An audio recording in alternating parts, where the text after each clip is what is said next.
रामपुर नाम के गांव में मीठी अपनी दादी के साथ रहती थी। वो बहुत ही गरीब थे। मीठी की दादी दूसरों के खेतों में काम किया करती थी, जिससे उनका घर चलता था। मीठी एक बहुत ही होशियार बच्ची थी। वो गांव के ही स्कूल में पढ़ती थी और जब वो घर आती तो अपनी दादी की घर के कामों में मदद किया करती थी। एक दिन मीठी की दादी खेतों में काम करते करते अचानक गिरकर बेहोश हो गई। मीठी जब घर आई तो उसे पता चला कि रघु काका ने उसकी दादी को घर पहुंचाया है। वो मीठी से कहते हैं, मीठी, तुम्हारी दादी को तो वैसे भी कम दिखता था, लेकिन गिरने की वजह से उनकी आंखों की रोशनी पूरी तरह से खत्म हो चुकी है। हमें इनका इलाज शहर ले जाकर कराना होगा। मीठी कहती है, काका, मैं अपनी दादी को शहर कैसे ले जा सकती हूँ? मेरे पास तो इतने पैसे भी नहीं हैं। आप ही बताइए, मैं क्या करूँ? मीठी, पैसे तो मेरे पास भी नहीं है कि मैं तुझे दे सकूं, लेकिन हाँ, मेरे दादाजी ने बहुत सालों पहले मुझे बताया था कि हमारे गांव के पास जो जंगल है वहाँ एक चमत्कारी जादुई हीरा है। उस हीरे को कोई सच्चा और नेक दिल इंसान ही ढूंढ सकता है। उस हीरे से जो भी कामना की जाएगी वो उसे पूरा करेगा। मुझे लगता है मीठी, तू इतनी नेक दिल है कि तू उस हीरे को जरूर पाएगी। वो हीरा हमारे पूर्वजों के पास था। कोई भी गलत इंसान उसे रख तो सकता है, लेकिन उसका इस्तेमाल नहीं कर सकता। जब कोई नेक दिल इंसान उस हीरे से कोई इच्छा करता है तो वो हीरा उस इच्छा को जरूर पूरा करता है। ठीक है काका, मैं अपनी दादी को ठीक करने के लिए उस हीरे को ढूंढने के लिए जंगल में जरूर जाऊंगी। बस जब तक मैं नहीं रहूं, आप मेरी दादी का ख्याल रखिएगा। उसके बाद मीठी जंगल में उस हीरे को ढूंढने के लिए निकल जाती है। चलते चलते वो बहुत दूर पहुंच जाती है और उसे वहां एक झोपड़ी दिखाई देती है। झोपड़ी के पास खड़ी औरत उसके पास आती है और उससे पूछती है, तुम्हारा क्या नाम है बेटा?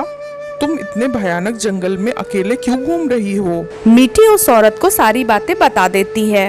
वो औरत मीठी से कहती है, हाँ, मैं भी जानती हूँ उस जादुई हीरे के बारे में।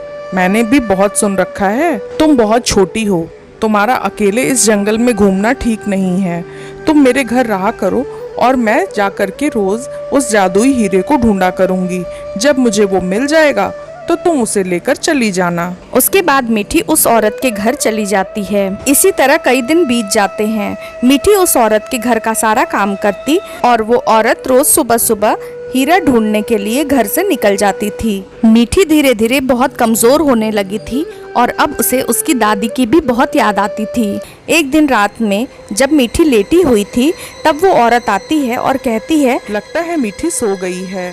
अब मैं आराम से बाहर जा सकती हूँ। अंधेरा काफी हो चुका था और वो औरत घर से बाहर निकलती है। उस रात मीठी सोई नहीं थी क्योंकि कुछ दिनों से उसे उस औरत की आदतें सही नहीं लग रही थीं। और उस रात मीठी ने जो देखा उसे देखकर तो उसके होश ही उड़ गए। मीठी ने देखा वो औरत खड़ी थी और उसके पास उड़ते हुए एक चुड़ैल आ रही थी।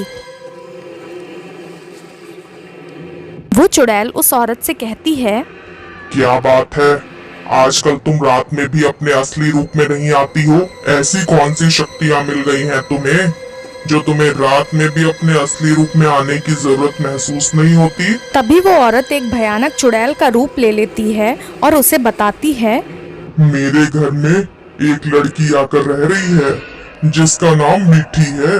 वो उस जादुई हीरे को ढूंढ रही है जो मेरे पास पड़ा है। उसे क्या पता मेरे पास एक साधारण से दिखने वाले झोले में वो हीरा पड़ा है।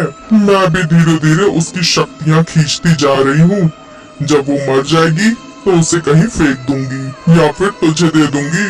तुझे तो बहुत पसंद है ना ऐसा खाना। ये सारी बातें मीठी सुन रही थी। पहले तो वो बहुत ही ज्यादा डर जाती है, उसके बाद वो हिम्मत से काम लेती है और वो जल्दी से वो झोला ले करके जिसमें वो जादुई हीरा रखा था उस घर से निकल जाती है। रात घनी और अंधेरी हो चुकी थी, लेकिन वो बच्ची डरती नहीं है और चलते चलते वो अपने घर पहुंच जाती है। घर पहुंचते ही वो अपनी दादी को देखकर बहुत खुश होती है और उनको सारी बातें बताती है और जादुई हीरा अपनी दादी को देते हुए उस हीरे से प्रार्थना करती है, हे जादुई हीरा, मेरी दादी की आंखें ठीक कर दो। तुम्हारा हम पर बहुत एहसान होगा। तभी चमत्कार होता है और उसकी दादी की आंखें बिल्कुल ठीक हो जाती हैं। इस तरह से मीठी अपनी समझदारी और बहादुरी के कारण अपनी दादी की आंखें ठीक कर पाती है। अगर आपको हमारी कहानियाँ पसंद आती हैं तो हमारे वीडियो को लाइक और चैनल को सब्सक्राइब करें। Thank you.